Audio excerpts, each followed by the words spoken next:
Right. Okay. Sorry about that. We kind of got disconnected. So we're still on American Textures discussing about the conversation that was placed towards the end about making an impact and how that we wish that there should have been more information on suggestions about how to actually make an impact in terms of conversations like these. Um, I know that in the other readings that we read, it suggested about trying to make allies with people that whose ancestors were the ones that were the cause of the situation. Um, and I just wish that they would have had more ideas. I know one individual was stating not being aggressive, which I felt that they weren't being aggressive. But so I just wish that it was like a little bit more information on that, um, and how we can all come together and just share our feelings and thoughts and help get over this and just get along with everyone. So. Right. Exactly. Right. And so let's see. Next article that we had read was The Last Baton of Sexual Gender Prejudice, Sexualities, Race, Gender, uh, Religiosity, and Spirituality, and the Examination of Prejudice Towards Sexual and Gender Minorities. I thought it was a pretty interesting topic. Uh, so, Yeah. I thought it was a pretty interesting topic and pretty interesting article. It does bring up about the different prejudices that is dealt with in the world. It talks about the prejudices with the LGBTQ plus, also with the prejudices of like polygamy. Well, not really. I don't know if that's necessarily a prejudice. That's just like a I don't know what you want to call that, polygamy. I think everybody's probably against that one, but it does talk about just the impact of race and gender and religiosity and spirituality and attitude. It had those different things. It was saying like with the different religions and spiritualities, they have different I guess like kind of like different mindsets on how they feel about the transgender things or the LGBTQ plus issues or just homosexuality and gender. So it spoke about that and also let me see it also even spoke about races and how they feel about different what the prejudices, like it was saying about the study found that black females were more positive towards lesbian and bisexual and they had more positive attitudes and it said towards people compared to white males and heterosexuals they had more negative attitudes towards lesbian and bisexual. So it was a pretty good article. It hit a lot of different places, a lot of different things that we think about every day. yeah, I mean, it was pretty interesting, but I just was wondering, like, what would be the reason why men were so like against that lifestyle, against sexuality lifestyle, and like what made it so that women were more comfortable and more friendly, or like I just was like would wonder like what were their findings or what did they suspect, if it was like a masculinity thing for men and Right, was for women, if it was like more of like our mothering nature, as women we tend to be more warmer as being women, with having kids and raising kids and stuff like that. And even right, for when you don't have kids, you're still kind of like it's somewhat like more of like a caring thing. right.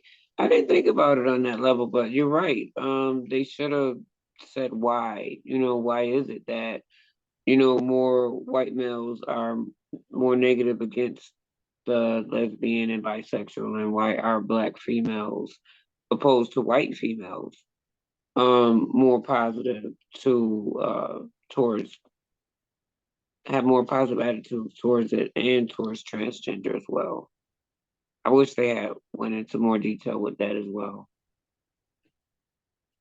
Yeah, that would have been more interesting. And I was just also was wondering with the polygamy, like I was wondering like what religious section were they looking at? Because I know sometimes with polygamists they might practice like a certain religion, I guess.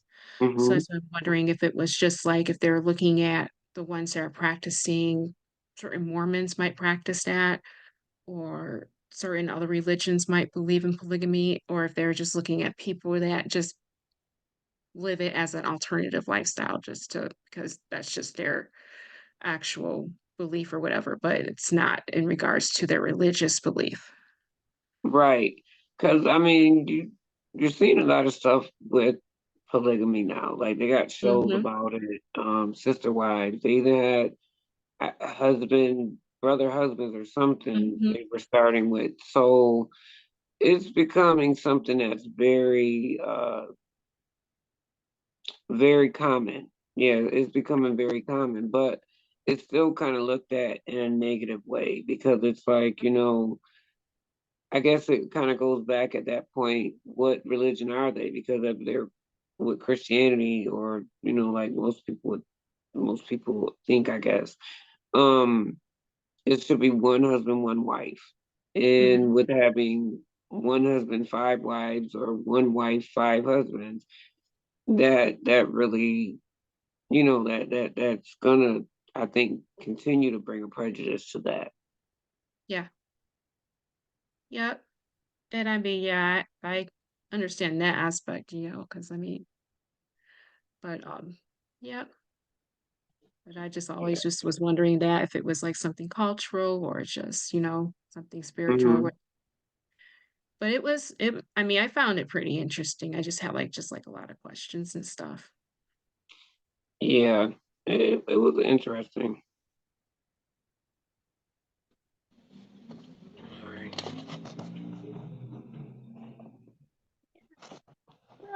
Let's see Okay. here. See the next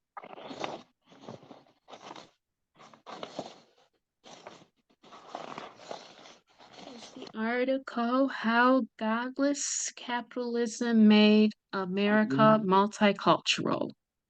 Okay. So I guess this was in regards to the increase in minority groups in America.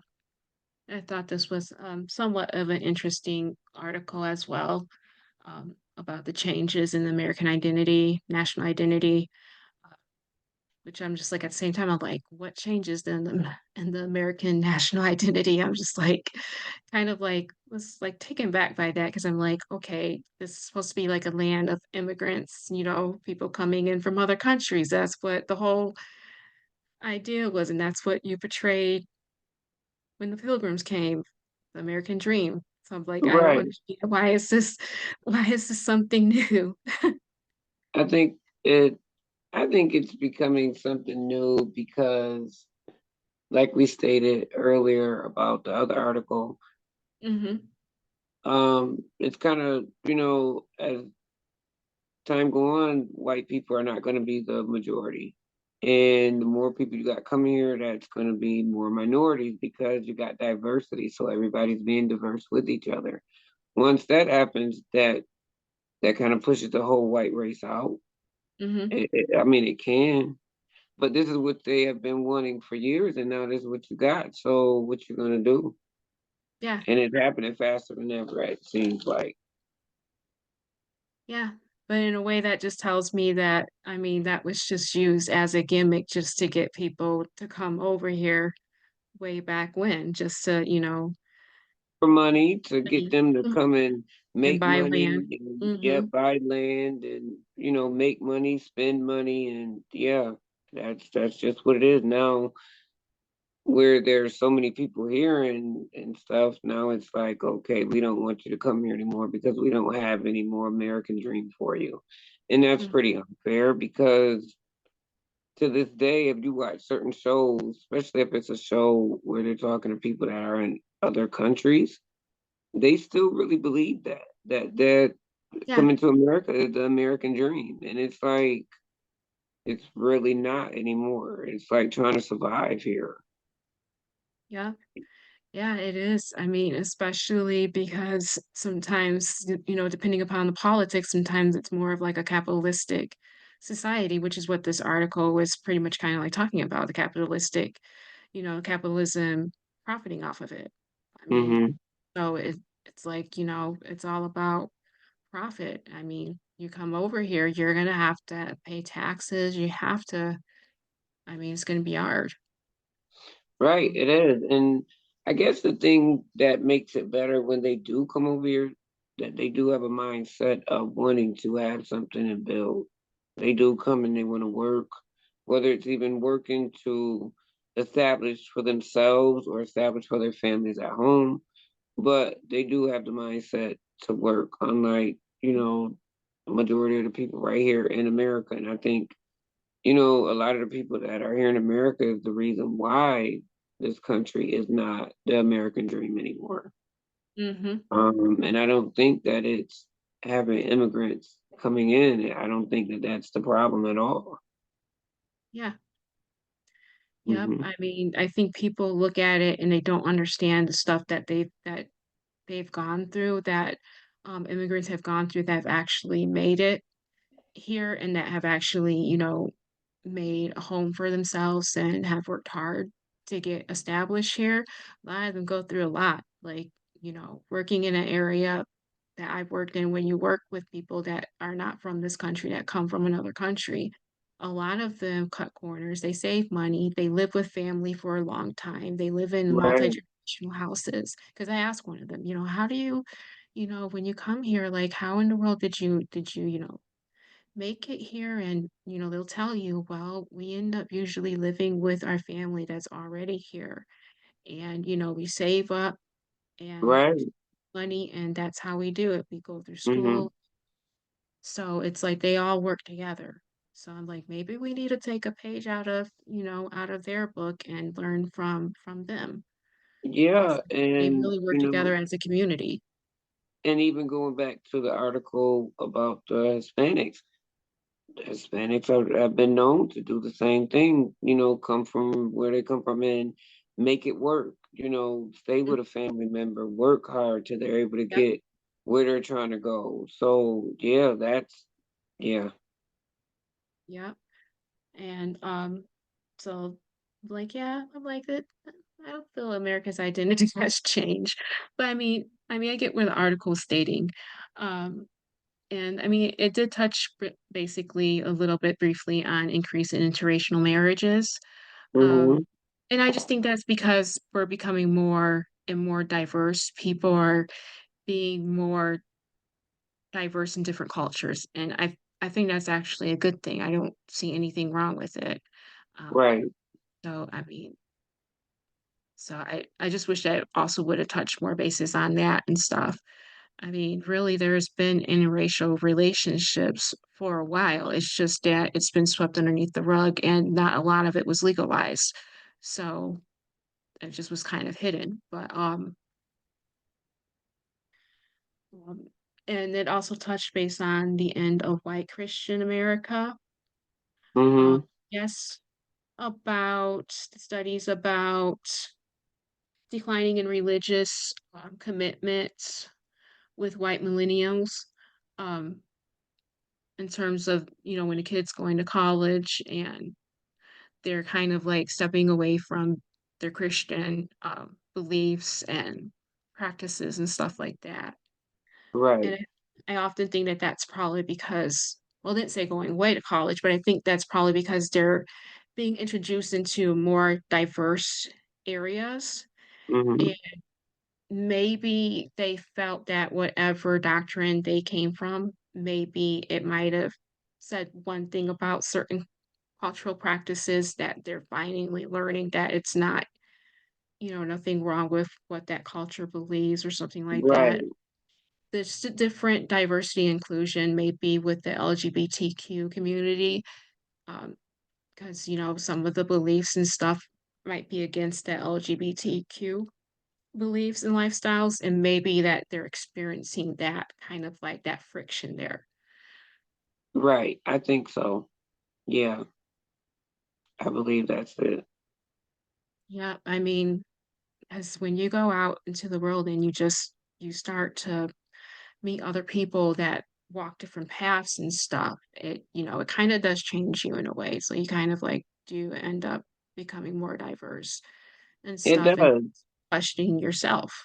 Right. It does. Just meeting new people can, turn you to a whole new way. So yeah, the diversity, yeah, definitely. Yeah. Yep. I think that sometimes we just have to learn how to just, take a step back and, you know, we just have to learn to be comfortable with ourselves, um, and how we are growing up, but not to prejudge people and to learn from people. So I think maybe at some aspect they're not being taught that maybe they're being taught something completely different, and that's the reason why they're stepping away from their beliefs. I don't. Right. Or it could just be that it's just something new. Anytime you a kid, I would say, usually see something new, they want to try it. Mhm, And I do still consider, 18, 19, that's still a kid.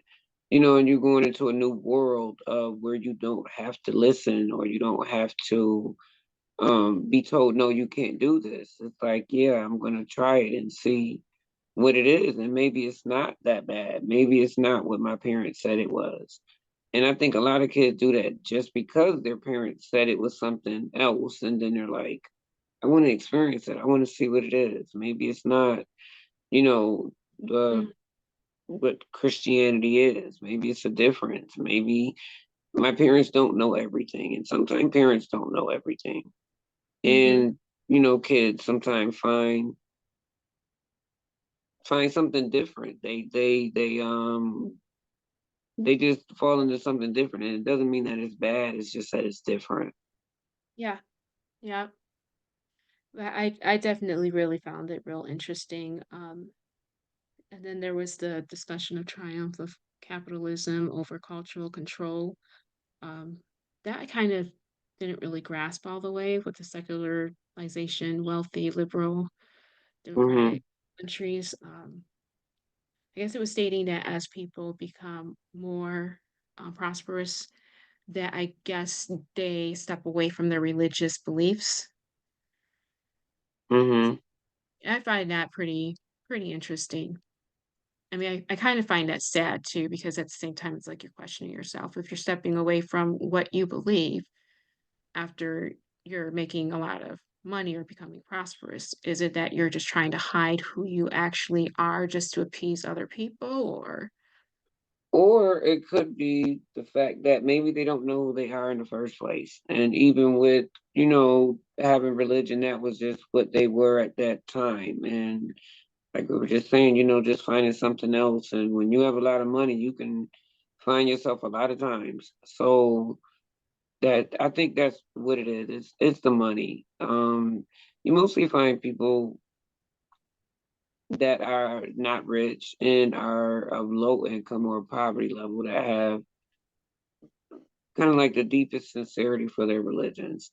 I think that people that have money, not saying that people that have money or a lot of money are not. I just think that they're more money driven than they are, they're religion driven. hmm, yeah, I think so too. I mean, I definitely think so. I think maybe people that have more money are not really that as humble as people that don't have an awful lot of money.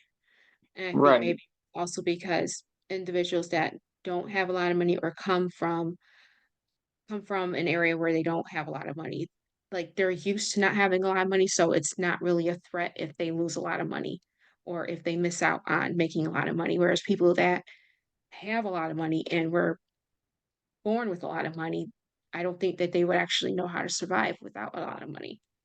No, they wouldn't. And that's when they would get that thought of, I need religion.